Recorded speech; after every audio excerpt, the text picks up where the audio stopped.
మిగతా పెద్దలు, అనేక రంగాల నుంచి చేసినటువంటి ఉద్యోగ సంఘాల నాయకులు, కార్మిక సోదరులు, సాంబశివరావు గారు చాలా ఒక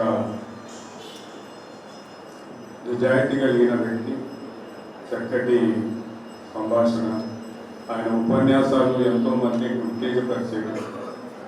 అయితే ఆ రోజుల్లో మాకు బిఎస్ఎన్ఎల్ టెలికాం రంగం లోపల ట్రేడ్ యూనియన్ విలువలన్నీ కూడా కాలరాయపడి ఒక చీకటి రోజు కనిపిస్తున్నటువంటి సందర్భం లోపల సంఘాలన్నిటినీ గుర్తింపునన్నీ రద్దు చేసి ఆ విధంగా అనేక మందిని ఇబ్బందుల పాలు చేస్తున్న సందర్భం లోపల అప్పుడు మన సంపత్రావు గారు, అశోక్ బాబు, ఎంఎన్ రెడ్డి, సాంబశివరావు ఇలాంటి వాళ్ళందరూ కలిసి ప్రజాస్వామ్య పరిరక్షణ ఆందోళన కార్యక్రమాలు నిర్వహించి అటువంటి విధానాలను ఎదుర్కోవడం, కార్మిక హక్కులను కాపాడుకోవడానికి ప్రయత్నాలు జరిగినాయి. అయితే ఈనాడు మనం చూస్తున్నాం, దేశం అనేక సవాళ్ళను ఎదుర్కొంటా ఉంది.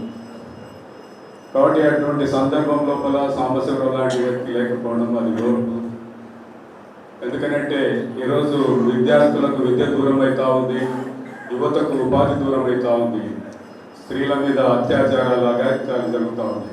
కార్మికుల కోడ్లు తీసుకొచ్చి కార్మికులకు 10 గంటలు పెంచుతూ ఉన్నారు. ఎంతో త్యాగం చేసి 10 గంటలను తగ్గించుకున్నటువంటి కార్మికులకు 10 గంటలు పెంచి బేరసారాలు లేకుండా వాళ్ళను సంఘాలన్నింటి కూడా నిర్వీర్యం చేసేటువంటి కార్మిక కోడ్లు తెచ్చి కార్మికులను, దేశానికి అన్నం పెట్టే రైతులు కూడా ఈరోజు ఏంటంటే వాళ్ళకు ఆ భూములు వాళ్ళ చేతుల్లో లేకుండా కార్పొరేట్లకు అప్పగించి మొత్తం ఆ విధంగా రైతులను కూడా మనం చూస్తూ ఉన్నాం.